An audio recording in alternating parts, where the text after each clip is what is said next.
Everyone, welcome to blockchain Gurukul. आजकल ना धीरे धीरे हमारे फाइनेंस का ट्रेडिशन चेंज हो रहा है, of course in a positive way. और ये सब पॉसिबल हो रहा है DeFi, that is decentralised finance के कारण। ये ना बैंक की तरह नहीं होता। डेफी ब्लॉकचेन पर काम करता है, इसलिए कोई भी इसे इंटरनेट की हेल्प से एक्सेस कर सकता है, जहाँ पे लंबे लाइन और पेपर वर्क की जरूरत नहीं होती। स्मार्ट कॉन्ट्रैक्ट्स के कारण इसमें ट्रांजैक्शंस चीप, सिक्योर और क्विक होते हैं। बैंक में कैसा होता है ना कि हमारे एसेट्स को कंट्रोल करने के लिए मिडिलमैन होते हैं। इसमें ऐसा नहीं होता, हमारा एसेट्स का पूरा कंट्रोल हमारे हाथ में होता है। डेफी लेंड, बोरो, ट्रेड और अर्न करने के नए तरीके ऑफर करता है। ये फाइनेंस को ओपन, एक्सक्लूसिव और इफिशिएंट बना रहा है, जिससे लोगों को अपने पैसे को कंट्रोल करने का अपॉर्चुनिटी मिलता है। 2009 में बिटकॉइन की लॉन्च के बाद इसके कंसेप्ट और टेक्नोलॉजी के आसपास एक थ्राइविंग इंडस्ट्री इमर्ज हुआ, जिससे क्रिप्टो और ब्लॉकचेन में कई सारे सेक्टर्स का जन्म हुआ। इसमें से एक की सेक्टर डिसेंट्रलाइज्ड फाइनेंस है, दैट इज डेफी, जो ट्रेडिशनल फाइनेंस सर्विसेज का अल्टरनेटिव है। डेफी स्मार्ट कॉन्ट्रैक्ट्स का यूज करता है, जिससे डिसेंट्रलाइज्ड एप्लीकेशंस और प्रोटोकॉल्स को पावर मिलता है, जो मोस्टली इथेरियम पर बिल्ड होते हैं। बिटकॉइन डिसेंट्रलाइज्ड है, लेकिन डेफी ने सेविंग, इन्वेस्टमेंट, ट्रेडिंग और ऐसे कई सारे सर्विसेज को सक्षम बना के इसे एक्सपांड किया है, जिसे सेंट्रल अथॉरिटी के बजाय कम्युनिटी द्वारा कंट्रोल किया जा सकता है। इसका उद्देश्य परमिशनलेस इनोवेशन के लिए ओपन सोर्स कोड का यूज करके ट्रेडिशनल फाइनेंस को चैलेंज करना है। डेफी में डिसेंट्रलाइजेशन का मतलब है कि कोई भी सेंट्रल अथॉरिटी इसे कंट्रोल नहीं करता, जिससे एसेट फ्रीजिंग जैसे रिस्क कम हो जाते हैं। अनलाइक सेंट्रलाइज सिस्टम, सभी डेटा को एक ही लोकेशन पर स्टोर करने से ज्यादा सेफ डिफरेंट लोकेशन पे स्टोर करना बेटर होता है।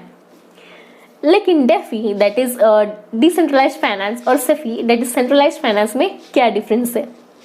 तो सेफी ट्रेडिशनल कमर्शियल बैंक का स्टोरिंग मनी, लेंडिंग और सिक्योरिटी मेजर्स ऑफर करना जैसे फाइनेंशियल सर्विसेज प्रोवाइड करने का एक लंबा हिस्ट्री रहा है, और उनके लिमिटेशंस भी होते हैं, जैसे बैंकिंग आवर्स, पेपर वर्क और आपके एसेट्स का कंट्रोल भी पूरा उनके ही हाथ में होता है। इसका अपोजिट डेफी होता है। डेफी ट्रेडिशनल बैंक के बिना ऑपरेट होता है, जो ब्लॉकचेन टेक्नोलॉजी के माध्यम से 24/7 फाइनेंशियल सर्विसेज को एक्सेसिबल बनाता है। स्मार्ट कॉन्ट्रैक्ट्स के कारण ट्रांजैक्शंस फास्टर, चीपर और मोर सिक्योर होते हैं। डेफी यूजर्स को सेंट्रलाइज्ड इंस्टीट्यूशंस पर डिपेंडेंट रहे बिना बोरो, लेंड, ट्रेड और रिटर्न अर्न करने का पावर देता है, जबकि ट्रेडिशनल फाइनेंस में बैंक जैसे इंटरमीडिएटरी शामिल होते हैं। डेफी डिसेंट्रलाइज्ड प्रोटोकॉल पर निर्भर करता है, जो यूजर्स को ज्यादा कंट्रोल प्रोवाइड करता है। इसमें एक्सटेंसिव डॉक्यूमेंटेशन की आवश्यकता के बिना फाइनेंशियल सर्विसेज प्रदान करके ग्लोबली अनबैंक पॉपुलेशन को लाभ पहुंचाने की क्षमता है।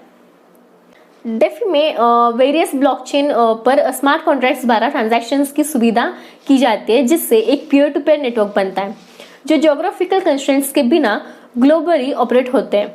अनलाइक ट्रेडिशनल फाइनेंस, डेफी को आइडेंटिफाइंग डॉक्यूमेंटेशंस की जरूरत नहीं होती है, और ये प्रोग्राम किए गए रूल्स के आधार पर ऑपरेट होते हैं, जिससे इंटरमीडिएटरीज की जरूरत कम हो जाती है।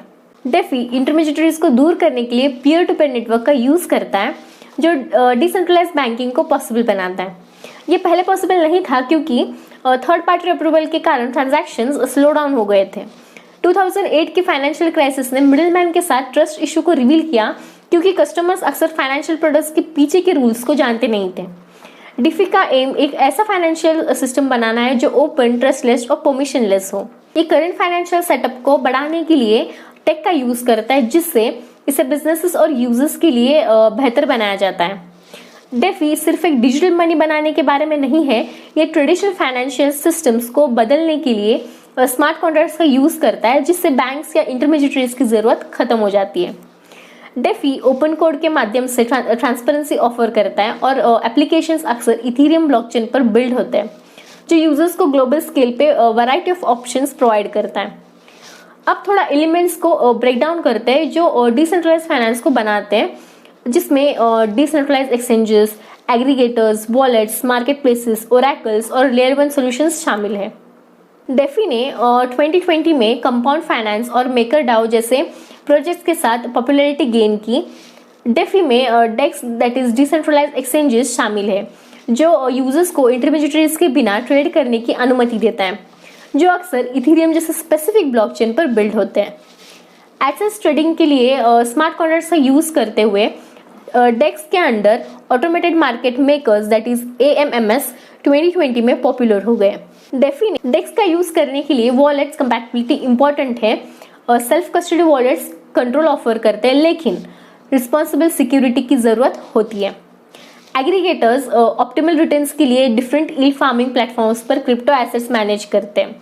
इथेरियम जैसे प्लेटफॉर्म्स पर decentralise market places NFT trading सहित trustless peer to peer transactions सक्षम बनाते हैं। ओरेकल्स ब्लॉकचेन में ऑफ चेन डेटा लाता है, जो डेफी में प्रेडिक्शन मार्केट्स को सपोर्ट करता है।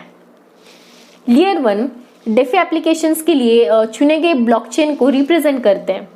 इथेरियम डोमिनेट करता है, लेकिन पोल्काडॉट, सोलोना, BNB और कॉस्मोस जैसे कॉम्पिटिटर्स अल्टरनेटिव ऑफर करते हैं, जिससे इम्प्रूव स्पीड और लोअर फीस के लिए कंपटीशन को बढ़ावा मिलता है। लेयर 1 ब्लॉकचेन्स डेवलपमेंट को प्रोत्साहित करते हैं और सिंगल ऑप्शन पे ओवरक्राउडिंग अवॉइड करते हैं।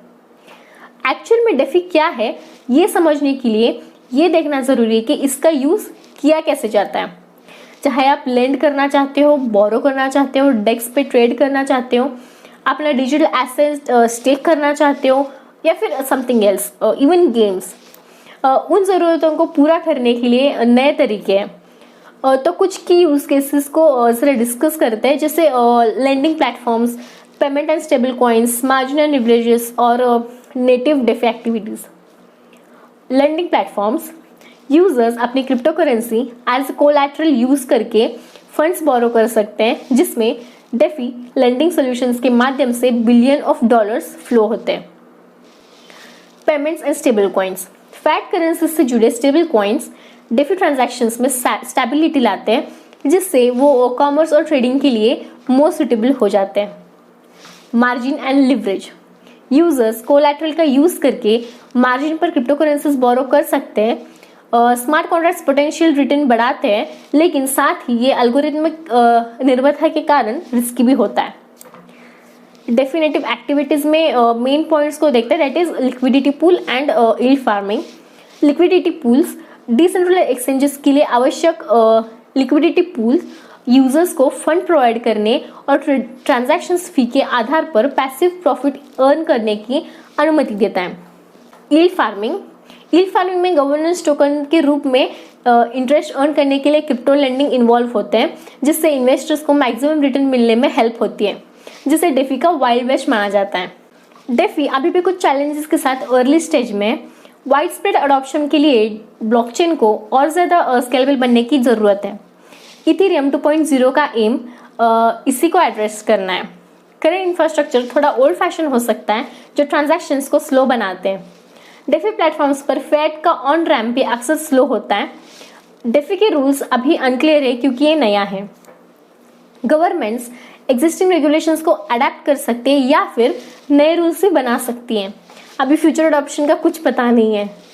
ट्रेडिशनल फाइनेंस सेंट्रलाइजेशन को बनाए रखते हुए डेफी फीचर्स को इंटीग्रेट कर सकता है और fully decentralised solutions mainstream के फाइनेंस से बाहर रह सकते हैं।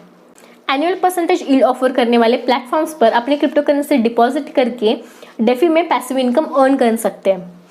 स्टेकिंग में आप ज्यादा प्राप्त करने के लिए टोकन को लॉक करते हैं, जबकि यील्ड फार्मिंग आपको रिवॉर्ड के रूप में एक्स्ट्रा टोकन देता है।